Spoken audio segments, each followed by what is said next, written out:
J'ai un très beau sujet de retouche photo aujourd'hui que je vais explorer avec vous, une belle réalisation qu'on est capable de faire. Et je vous invite à faire avec moi une espèce de balle des hippocampes avec justement des éléments de fumée. C'est habituellement ce que j'appelle dans mes réalisations qui sont comme ça. Mais cette réalisation-là repose sur une bonne compréhension de la notion de canevas. Qu'est-ce qu'un canevas lorsqu'on fait de la retouche photo? C'est ce qu'on examine aujourd'hui et surtout, on va examiner comment on est capable de créer des canevas à ce moment-là, à la mesure des projets qu'on veut faire, comment on est capable de les créer dans On-One Photo Raw 2021, mais plus encore également, quelle est l'astuce à utiliser pour que vous puissiez manipuler des canevas à l'intérieur de Luminar, que ce soit Luminar 3 ou Luminar 4, et c'est ce qu'on examine maintenant. Si c'est votre première visite sur cette chaîne, bonjour, mon nom est Louis Lavoie, je suis l'auteur du blog et de la chaîne fairedelaBellePhoto.com. C'est une chaîne qui s'applique à partager avec vous des trucs, des conseils, des astuces, de même que des découvertes afin que vous puissiez progresser dans votre cheminement photo. Si vous aimez des vidéos comme celle-ci, n'hésitez donc pas à cliquer sur j'aime, n'hésitez surtout pas à vous abonner. Et je vois que vous vous intéressez à la retouche photo, ben ça tombe bien, j'ai justement plusieurs vidéos à vous suggérer.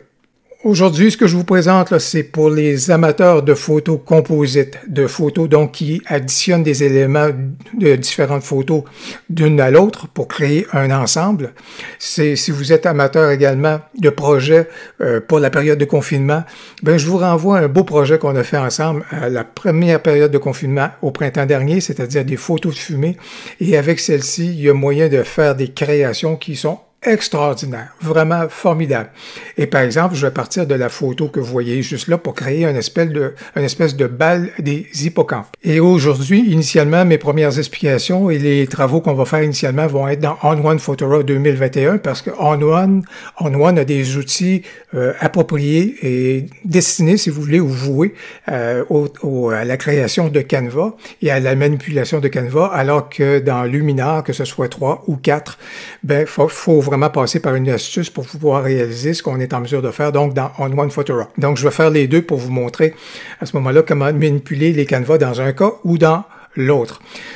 Lorsqu'on importe une photo dans un logiciel de retouche photo, ce qu'on ignore ou ce qu'on ne voit pas, c'est le canevas qui est créé derrière cette photo-là. Et par défaut, lorsqu'on importe une photo, le canevas est équivalent à la grosseur et à la taille de la photo qu'on y importe. Alors, par exemple, si j'utilise juste ici dans On-One Photo Raw, si je prends mon outil de transformation et que je fais juste diminuer à ce moment-là ma photo, bien, vous voyez toute la surface qui est ici en damier derrière, là, bien, ça, c'est le canevas qui a été créé, donc, et c'est le canevas sur lequel repose ma photo. Alors, là, j'ai replacé celle-ci, j'ai annulé donc tout ça. Donc, comme c'est là, ma photo et mon canevas sont vraiment collés l'un à l'autre. Le petit problème que j'ai, et ça pourquoi j'aimerais ça avoir une zone de travail ou un canevas plus large, c'est que je voudrais faire une espèce de balle des hippocampes, c'est-à-dire que j'aimerais doubler cette photo-ci et avoir un autre, cette fumée-ci, je voudrais l'avoir à côté, voire même une troisième fumée à ce moment-là, comme ça je pourrais avoir une espèce de balai des hippocampes. Je voudrais donc avoir une plus grande surface de travail.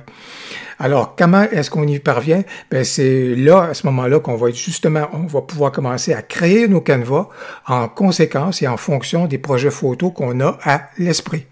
Pour créer un canevas, à ce moment-là, à la mesure du projet photo qu'on a à l'esprit, de la réalisation photo ou de la photo composite qu'on a à l'esprit, il faut donc avoir une bonne idée des dimensions vers lesquelles on veut se diriger. Or, comment savoir ces dimensions-là? Bien, si je viens juste ici, dans les infos de mon fichier photo, je vois que celui-ci, on voit qu'au niveau des dimensions, c'est en termes de pixels. Alors, 2592 pixels, manifestement, c'est de large, parce que je vois ici 3888, donc c'est 3888 pixels de haut, fois 2592 pixels de large. Je vais fermer ça. Vous semblez apprécier mes vidéos. Alors, tant mieux et merci. Quand vous prenez le temps de commenter mes vidéos, ça me touche énormément et merci pour vos mots d'encouragement. Alors, au niveau de la dimension, voilà donc ma photo. Il est important, j'aimerais ça avoir une zone de travail donc plus large. Alors, je pourrais donc me créer, et je vais donc me créer un canevas à ce moment-là, où est-ce que je sais que je veux au moins avoir 3888 pixels de haut, et je vous dirais que je vais probablement créer un canevas qui va avoir 4000 pixels de large, comme ça va me donner une belle surface pour justement pouvoir dupliquer et avoir quelques personnages à ce moment-là dans mon bal des hippocampes, et c'est ce qu'on va faire maintenant. Donc, à partir de maintenant, pour créer mon canevas, ben, je vais donc tout annuler. Juste ici, oui, je vais annuler parce que je vais recommencer tout ça. Donc, à partir, donc, juste ici, ce qui est bien important, on va aller dans Fichier juste là. Alors, je suis revenu au niveau de ma bibliothèque, mais dans Fichier juste ici, je vais cliquer là-dessus et je vais lui dire, je veux créer une nouvelle zone de travail. Alors, je vais commencer par créer mon canevas et ensuite, je vais importer ma photo. Alors, nouvelle zone de travail que je vais appeler à ce moment-là balle de fumée. Admettons que je vais l'admettre comme ça. Ici, dans On One, on vient me dire, ça pourrait être en pouces, ça pourrait être en centimètres, bien sûr, mais moi, je veux y aller en termes de pixels. Et au bout du compte, la largeur, je vous ai dit que je voulais avoir 4000 pixels de large, et je sais qu'en termes de hauteur, j'ai pas besoin d'aller, c'était 3888, mais je vais aller à 4000 par 4000, ça va me faire donc un carré. Et je lui ai dit, parfait, on va donc créer le canevas, et mon canevas vient d'être créé. Donc, c'est encore une surface à damier, comme vous pouvez voir. Et il y a une chose, étant donné que vous avez pu voir le type de photo que c'est, qui est donc sur un fond noir, ben, si je viens juste ici, vous voyez une espèce de pot de peinture. Et si je clique sur ce dernier, ben, je suis déjà capable, à ce moment-là, d'apposer une couleur sur ce canevas-là. C'est peut-être pas toujours opportun pour chacune peut-être pour les travaux que vous allez faire, mais dans ce cas ici, ça me sert très bien. Je vais appliquer une couleur noire parce que vous avez bien pu voir que les photos que je vais amener, ou la photo que je vais amener, en fait, eh bien, elle a un fond noir. À partir de là, ben, c'est le travail avec des calques, comme vous le connaissez très bien, et c'est ce qu'on va être donc en mesure de faire. Je vais donc dire ici, je veux apporter, donc, je voudrais ajouter et créer un calque. Je vais le créer avec ce fichier-ci. Je l'ajoute comme une couche, absolument comme un calque. Et voilà, alors donc, j'ai apporté ma photo. Super. Évidemment, maintenant, ce que je veux faire, c'est que je veux transformer, je veux déplacer ce premier personnage-là. Tiens, je vais parler en termes de personnage. Je vais l'amener juste ici. Alors ça, c'est très, très bien. C'est avec l'outil de transformation. Et vous retrouvez aussi un outil de transformation dans Luminar, bien entendu. Parfait. Après ça, qu'est-ce que je veux faire? Ben, je vais dupliquer, je veux me créer un deuxième personnage. Donc, mon deuxième personnage, je l'ai créé. Ici, c'est la copie du premier. Maintenant, je veux déplacer ce premier personnage, ce deuxième personnage-là. Vous voyez que mon outil de transformation était toujours actif. Alors, je suis donc en mesure d'apporter, de transformer, de déplacer mon deuxième personnage. Ce que je vais faire tout de suite, je vais venir dire quelle est l'option ou avec quel mode de fusion à ce moment-là entre mes calques que je veux travailler. Et dans ce cas-ci, je vais privilégier le mode écran.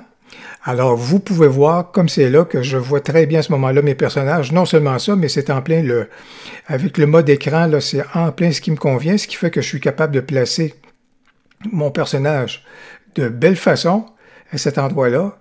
Ça, c'est très bien. Juste là. Oui, juste là, ce serait très bien.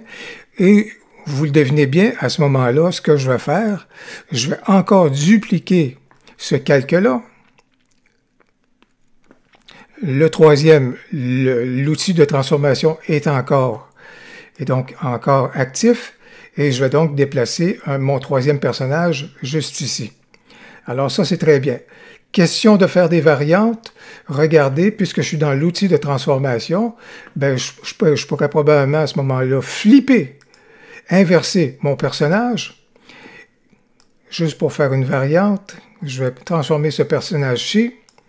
Celui-ci, qui est donc mon deuxième personnage, je vais l'inverser également, mais dans un mode horizontal. Comme ça, on n'aura pas toujours... On aura une petite variante au niveau de nos personnages. Et j'ai donc mes trois personnages. Je vais peut-être juste revenir à celui-ci, juste pour l'équilibrer.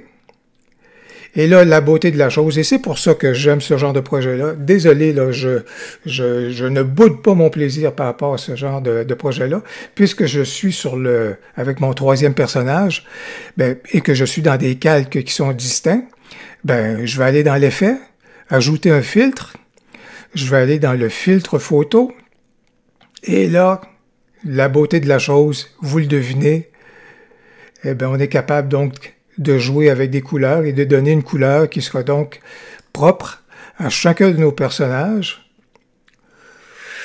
Ici, dans le deuxième, je vais encore ajouter le même filtre, le filtre photo. Dans ce cas ici, on l'amènerait dans quel registre? D'après vous, qu'est-ce que vous feriez? Admettons que je l'amènerais dans un rouge plus prononcé, peut-être quelque chose qui serait un peu plus comme ça. Et encore là, je vais peut-être augmenter, juste pour augmenter l'intensité, la saturation. Comme vous pouvez voir là, on a du plaisir à faire ça. Admettons, je pourrais donc arriver avec ces trois personnages-là, avec ces couleurs qui sont là. Et la beauté de la chose, également, lorsque je me ramène à ce moment-là à mon troisième calque, c'est venir dire, je suis capable de recadrer l'ensemble de ma photo, y compris à ce moment-là avec le canevas qui est en arrière-plan. Je pourrais très bien lui dire maintenant je suis dans une forme libre et je vais ramener tout ça juste ici pour resserrer le tout comme cela ici. J'applique et voilà donc, j'ai mon bal des hippocampes que j'ai réalisé avec mes formes de fumée dans On1 Photo Raw. Maintenant, je viens de basculer dans Luminar 4. Et évidemment, bien sûr, c'est le même principe qui s'applique dans ce cas ici. Si je prends transformation du calque et que je prends la photo que j'ai importée et que je réduis celle-ci, bien, vous voyez derrière, il y a un canevas qui s'est créé. Par contre, il n'y a aucun outil dans Luminar, que ce soit 3 ou 4. Et certainement qu'au niveau de la photo composite, ce sera beaucoup moins facile avec Luminar AI qui s'en vient. Alors, si on veut faire de la photo composite comme je viens de faire, Luminar 3 ou Luminar 4, c'est vraiment vos outils de prédilection. Donc, il y a évidemment, donc je le disais, un canevas, mais il n'y a pas possibilité de se créer un canevas sur mesure. Et l'astuce consiste donc à se créer un fichier de base qu'on va importer à ce moment-là dans Luminar, qu'on va ouvrir initialement, et à partir de ce fichier de base-là, qui va donc créer notre canevas, on va pouvoir ajouter notre photo et ainsi faire la même photo composite que vous venez juste de voir. Comment créer cela et quel est l'outil le plus facile que je connaisse? Bien, il s'agit de Canva, et si vous voulez mieux connaître encore ce site et cette plateforme-là, qui est formidable, bien, je vous renvoie vers une vidéo en haut à droite pour justement mieux connaître Canva. Mais dans Canva, comment on y parvient? Créer un design, absolument. Dimension sur mesure, oui. 4000 par 4000 pixels, absolument. Créer un nouveau design, on y va dans Canva.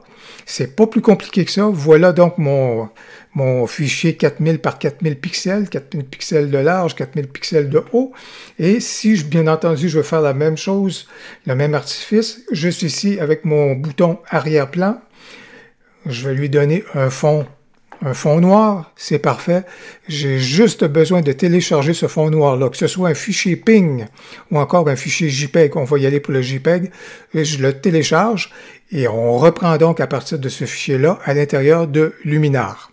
Alors, j'ai donc importé mon fameux fond noir dans Luminar et comme vous pouvez le voir, si je vais dans les infos juste ici, ben, mon fond noir a donc 4000 pixels de haut, 4000 pixels de large, comme vous pouvez voir. Qu'importe la taille du fichier ici, ça importe bien peu parce que bien sûr, on va donc ajouter d'autres photos à celle-ci. Donc, je vais créer un calque. Vous connaissez bien la chose à ce moment-là qui s'en vient. Je vais créer tout cela en allant chercher ma photo que je veux retoucher, qui va donc me servir de base. Donc, je vais donc importer celle-ci. Il y a une petite chose dans Luminar, là, puis ceux qui veulent travailler dans Luminar, à ce moment-là, vous pouvez continuer de faire écoute avec moi dans la vidéo. Il y a une chose ici qui est importante parce que, comme vous pouvez voir, lorsqu'on importe une photo, on dirait que la photo va aller prendre la place, qui est l'ensemble de la place. Il y a une déformation qui se produit. Alors, bien entendu, dans ce temps-là, qu'est-ce qu'on veut faire? C'est pas nécessairement au niveau de la transformation, c'est pas ça du tout. Je veux plutôt aller juste ici, mise à l'échelle de l'image, et je veux lui dire adapter. Adapter, ça veut dire respecte le format que tu as à l'origine. Alors voilà qui s'est replacé beaucoup. C'est drôle comme terme parce qu'adapter voudrait dire, on pourrait penser que ça veut dire prendre la place, mais non, quand on le regarde et qu'on travaille par déduction, je vous dirais, par rapport aux autres phénomènes mis à l'échelle, ben remplir, ça voulait dire remplir l'ensemble du cadre. Mettre à l'échelle pour ajuster, ça voudrait dire aussi déforme-toi. Et manifestement, moi je arrive à la troisième option, adapter, et ça veut dire respecte donc les ratios d'origine. À partir de maintenant, on va pouvoir transformer notre calque. Alors si je clique sur cela ici, je suis donc en mesure donc de déplacer mon premier personnage exactement comme tout à l'heure. Comme vous pouvez le constater, ça c'est terminé. J'aurais pu d'ailleurs aussi, vous connaissez déjà la recette, j'aurais pu déjà aller appliquer une couleur qui est différente par rapport à moi, ce personnage-là. Dans ce cas ici, ce que je veux faire, c'est que je veux dupliquer le calque. Alors ça, c'est tout à fait correct. Je vais donc aller, encore une fois, il y a une propension à vraiment vouloir remplir l'espace un tout petit peu. Encore une fois, dans le cas de mon deuxième, juste ici, mettre à l'échelle. Donc, on a donc, mettre à l'échelle nous permet de rétablir les choses. Je suis en mesure de déplacer mon personnage. Il y a peut-être une chose que je vais venir faire aussi. Encore une fois, c'est venir lui dire que c'est le mode écran qu'on privilégie. Transformation du calque va me permettre ici de déplacer mon personnage en question. Donc avec le mode écran, je pourrais encore essayer... Pardon. C'est toujours un petit peu plus... c'est un tout petit peu plus facile dans On-One parce qu'on est capable de travailler. Je pourrais peut-être réduire l'opacité aussi, ce qui me permettrait de mieux voir également le positionnement. Tandis que j'étais dans transformation de calque, je vais aussi faire la même inversion que j'ai fait tout à l'heure, justement à cause de mon inversion à ce moment-là. Je vais ramener mon personnage, mon deuxième personnage, juste ici. Et ça tombe, encore là, c'est un petit peu plus approximatif. Zut, j'ai pas pu diminuer mon opacité. Mais vous voyez de toute façon les ajustements qui sont à apporter. Alors ça, c'est tout à fait correct. Et évidemment, je vais prendre ce calque-ci, je vais le dupliquer, etc. Bon, bref, et vous voyez, et juste, je le ferai pas juste pour raccourcir la vidéo, mais si je reviens, admettons, à ce deuxième personnage-ci, j'y suis, ben, on sait qu'on est au niveau, donc, qu'on est capable d'aller et jouer avec la couleur. Je vais donc dans les effets, dans les outils de Luminar, je vais dans la catégorie professionnelle, filtre photo, et j'ai le même outil que dans On-One, ce qui va me permettre, juste ici, donc, de commencer à jouer avec la couleur que je voudrais donc apporter à ce personnage-là et donc d'apporter une coloration. Et bien entendu, je l'indiquais, un troisième personnage pourrait être placé juste ici. Et encore une fois, au final, vous pourriez refaire le cadrage de l'ensemble du canevas et de la photo. J'espère que la vidéo aura été inspirante pour vous. J'espère qu'elle vous donnera un beau projet à faire en cette période où est-ce qu'on est un petit peu plus à l'intérieur, mais ça ne veut pas dire que notre créativité est au neutre pour longtemps. Si vous avez aimé la vidéo, donc n'hésitez donc pas à cliquer sur j'aime et surtout n'hésitez pas à commenter.